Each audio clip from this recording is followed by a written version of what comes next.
அளவற்ற அருளாளனும் நிகரற்ற அன்புடையோனுமாகிய அல்லாஹுவின் திருப்பெயரால் துவங்குகின்றேன்.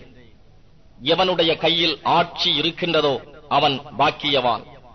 மேலும் அவன் எல்லா பொருட்களின் மீதும் பேராற்றல் உடையவன்.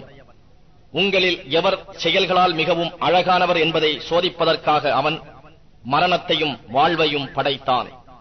மேலும் அவன் யாவரையும் மிகைத்தவன், மிக மன்னிப்பவன்.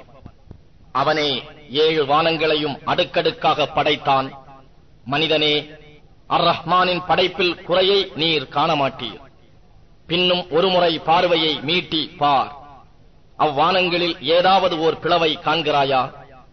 பின்னர் இருமுறை உன் பார்வையை மீட்டி பார். உன் பார்வை களைத்து மழுங்கி சிறுமையடைந்து உன்னிடம் திரும்பும். அன்றியும் திட்டமாக நாமே பூமிக்கு சமீபமாக இருக்கும் வானத்தை நட்சத்திர விளக்குகளை கொண்டு அலங்கரித்திருக்கின்றோம். இன்னும் அவற்றை ஷைத்தான்களை வெறுட்டும் எரி கற்களாகவும் நாம் ஆக்கினோம்.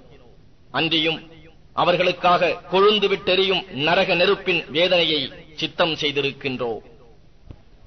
இன்னும் எவர்கள் தங்கள் இறைவனை நிராகரிக்கின்றார்களோ அவர்களுக்கு நரக வேதனை உண்டு. அது மிக கெட்ட மீளுமிடமாகும். அதில் அவர்கள் போடப்படுவார்களாயின் அது கொதிக்கும் நிலை கழுதையின் பெருங்குரலை போல் அருவருப்பான சப்தம் உண்டாவதை அவர்கள் கேட்பார்கள். அது கோபத்தால் வெடித்துவிடவும் நெருங்குகிறது. அதில் ஒவ்வொரு கூட்டமும் போடப்படும் போதெல்லாம் அச்சமூட்டி எச்சரிக்கை செய்பவர் உங்களிடம் வரவில்லையா என்று அதன் காவலாளிகள் அவர்களை கேட்பார்கள். அதற்கு அவர்கள் கூறுவார்கள், ஆம், அச்சமூட்டி எச்சரிக்கை செய்பவர் திட்டமாக எங்களிடம் வந்தார். ஆனால் நாங்கள் அவரை பொய்ப்பித்து அல்லாஹ் யாதொன்றையும் இறக்கவில்லை, நீங்கள் பெரும் வழிகேட்டில் அல்லாமல் வேறில்லை என்று சொன்னோம். இன்னும் அவர்கள் கூறுவார்கள், நாங்கள் அவர் போதனையை செவியுற்றோ அல்லது சிந்தித்தோ இருந்திருந்தோமானால் நாங்கள் நரகவாசிகளில் இருந்திருக்க மாட்டோம். இவ்வாறு தங்கள் பாவங்களை அவர்கள் ஒப்புக்கொள்வார்கள். எனவே இந்நரகவாசிகளுக்கு கேடுதான்.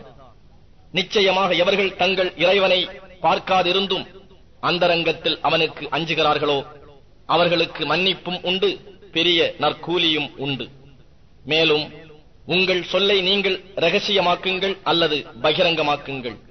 நிச்சயமாக அவன் இதயங்களில் உள்ளவற்றையும் மிக அறிந்தவன். அனைத்தையும் படைத்தவன் அறியமாட்டானா? அவன் நுணுக்கமாக கவனிப்பவன், யாவற்றையும் நன்கு தெரிந்தவன். அவனே உங்களுக்கு இப்பூமியை நீங்கள் வசிப்பதற்கு வசதியாக ஆக்கினான்.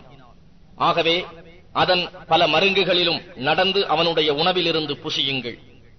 இன்னும் அவனிடமே யாவரும் உயிர் தெழ வேண்டியிருக்கிறது. வானத்தில் இருப்பவன் உங்களை பூமியில் சொருகி விடுவான் என்பதை பற்றி நீங்கள் அச்சமற்றிருக்கிறீர்களா? அப்போது பூமி அதிர்ந்து நடுங்கும். அல்லது வானத்தில் இருப்பவன் உங்கள் மீது கல்மாரியை அனுப்புவது பற்றி அச்சமற்றிருக்கிறீர்களா? ஆகவே எச்சரிக்கை செய்யப்பட்ட வேதனை எப்படி என்பதை விரைவில் நீங்கள் அறிந்து கொள்வீர்கள். அன்றியும் அவர்களுக்கு முன் இருந்தார்களே, அவர்களும் நம் வசனங்களை இவ்வாறே பொய்ப்பித்துக் கொண்டிருந்தனர். நம் தண்டனையின் எச்சரிக்கை எவ்வளவு கடுமையாக இருந்தது!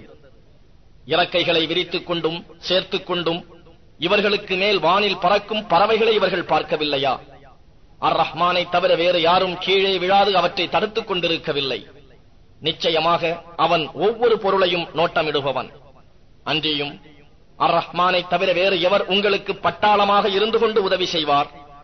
காபிர்கள் ஏமாற்றத்தில் அன்றி வேறில்லை. அல்லது தான் உணவளிப்பதை அவன் தடுத்துக் கொண்டால் உங்களுக்கு உணவளிப்பவர் யார்? அப்படியல்ல. ஆனால் இவர்கள் மாறு செய்வதிலும் சத்தியத்தை வெறுப்பதிலும் ஆழ்ந்திருக்கின்றனர். எவன் முகம் குப்புற விழுந்து செல்பவன் மிக நேர்வழி அடைந்தவனா? அல்லது நேரான பாதையில் செவ்வையாக நடப்பவன் மிக நேர்வழி அடைந்தவனா? நபியே, நீர் கூறுவீராக, அவனே உங்களை படைத்து உங்களுக்கு செவி புலனையும் பார்வைகளையும் இதயங்களையும் அமைத்தான். எனினும் மிகவும் சொற்பமாகவே நீங்கள் நன்றி செலுத்துகிறீர்கள். அவனே உங்களை பூமியின் பல பாகங்களிலும் பரவச் செய்தான். அன்றியும் அவனிடமே நீங்கள் ஒன்று திரட்டப்படுவீர்கள் என்று கூறுவீராக. ஆயினும் நீங்கள் உண்மையாளர்களாக இருந்தால் வாக்களிக்கப்பட்ட மறுமையானது எப்பொழுது வரும் என்று காபிர்கள் கேட்கிறார்கள். இதை பற்றிய ஞானம் நிச்சயமாக அல்லாஹ்விடமேதான் இருக்கிறது. தவிர நிச்சயமாக நான் தெளிவாக அச்சமூட்டி எச்சரிக்கையை செய்பவன்தான் என்று நபியே நீர் கூறும். எனவே மறுமை நெருங்கி வருவதை அவர்கள் காணும் போது நிராகரிப்போரின் முகங்கள் நிறம் பேதலித்து கெட்டுவிடும். இன்னும் நீங்கள் எதை வேண்டிக் கொண்டிருந்தீர்களோ அது இதுதான் என்று அவர்களுக்கு கூறப்படும். கூறுவீராக, அல்லாஹ் என்னையும் என்னுடன் இருப்பவர்களையும் நீங்கள் ஆசிப்பது போல் அழித்து விட்டாலும், அல்லது நாங்கள் நம்புவது போல் அவன் எங்கள் மீது கிருபை புரிந்தாலும், நோவினை செய்யும் வேதனையை விட்டு காவிர்களை காப்பவர் யார் என்பதை கவனித்தீர்களா? நபியே நீர் கூறும், எங்களை காப்பவன் அவனே அர் ரஹ்மான். அவன் மீதே நாங்கள் ஈமான் கொண்டோம், மேலும் அவனையே முற்றிலும் சார்ந்திருக்கிறோம். எனவே வெகு சீக்கிரத்தில் பகிரங்கமான வழிகேட்டில் இருப்பவர் யார் என்பதை நீங்கள் அறிவீர்கள். நபியே நீர் கூறும், உங்களில் தண்ணீர் பூமியினுள் உறிஞ்சப்பட்டு போய்விட்டால் அப்பொழுது ஓடும் நீரை உங்களுக்கு கொண்டு வருபவன் யார் என்று எனக்கு அறிவியுங்கள்.